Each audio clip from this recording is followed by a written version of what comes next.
W1 wasn't just hell, it was a living nightmare that soldiers recorded in their own words. And one diary entry is so disturbing, historians debated whether to make it public. During the Battle of Passchendaele, soldiers weren't just fighting the enemy, they were drowning in mud that swallowed men alive. But there's one account from a medic that describes something even worse than drowning. Something that moved in the mud at night, something that pulled soldiers under.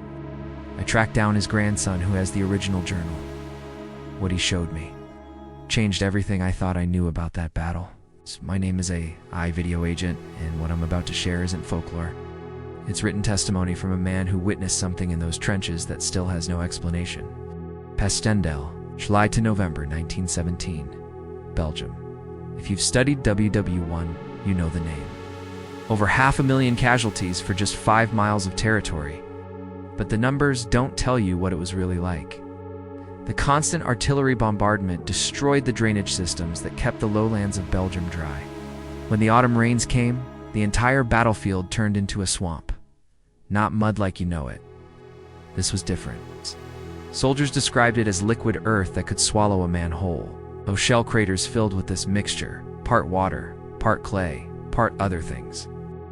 Bodies of men and horses from previous battles were churned up and mixed into the soup. Men who fell off the duckboard, past the wooden walkways, laid across the mud would sink. Their comrades would try to pull them out, but the suction was too strong. You'd have to choose. Let go and save yourself, or hold on and get pulled in with them. The official records document hundreds of men lost this way, drowned in mud. Some while still conscious, screaming for help that couldn't reach them. But here's where it gets strange. Captain James Douglas was a medical officer with the 16th Battalion, Canadian-Scottish. His job was to retrieve wounded men from no man's land in the forward trenches. His diary, kept throughout the battle, is held privately by his family. I was granted access to it last year. Most entries are what you'd expect. Clinical descriptions of wounds, supply shortages, the constant grinding exhaustion, but the entry from October 23, 1917 is different. He describes going out at night with 2 stretcher bearers to recover a wounded soldier, reported near a large shell crater. When they arrived, they found the soldier half submerged in the mud, still breathing but unable to move. As they worked to free him, the soldiers started screaming. Not from pain, from terror. He kept pointing at the mud around them, shouting that something was moving underneath. Douglas wrote that he initially dismissed it as shock, but then he felt it too. Movement in the mud, not the settling you'd expect.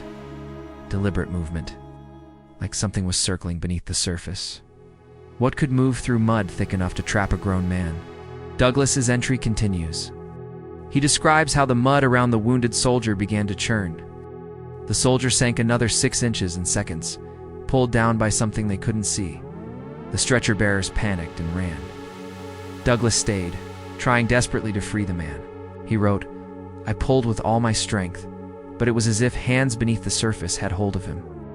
Hands pulling him down, then the soldier went under, completely submerged.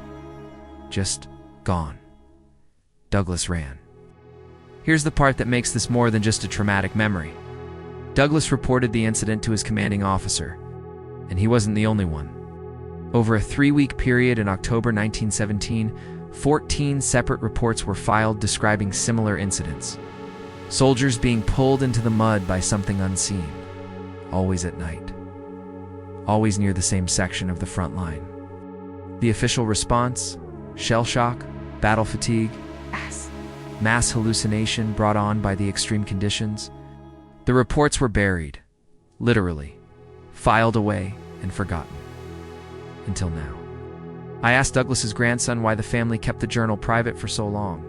He said his grandfather never spoke about Passchendaele after the war, not once, but before he died in 1962, he made the family promise something. Never go near that battlefield, never visit the memorials, and never, under any circumstances, walk across the muddy fields where the battle was fought. Because according to Captain James Douglas, whatever was pulling men down in 1917 might still be there. The battlefield at Passchendaele is open to visitors today. Thousands walk those fields every year. The mud is dried, grass has grown, memorials stand where trenches once were. But talk to the locals, the farmers who work the land.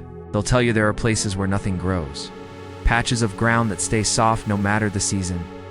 And they'll tell you one more thing: don't go there after dark, because some nightmares don't end when the battle does. If this story gave you chills, you need to hear what happened during WW2 in the forests of Germany. Allied soldiers reported encountering something that military intelligence still can't explain to this day. That's coming up next. WW1 Ghosts. Real haunted trenches soldiers refuse to enter. Hit subscribe and turn on notifications, because the next story makes Passchendaele look like a ghost story. Won't believe what I uncovered.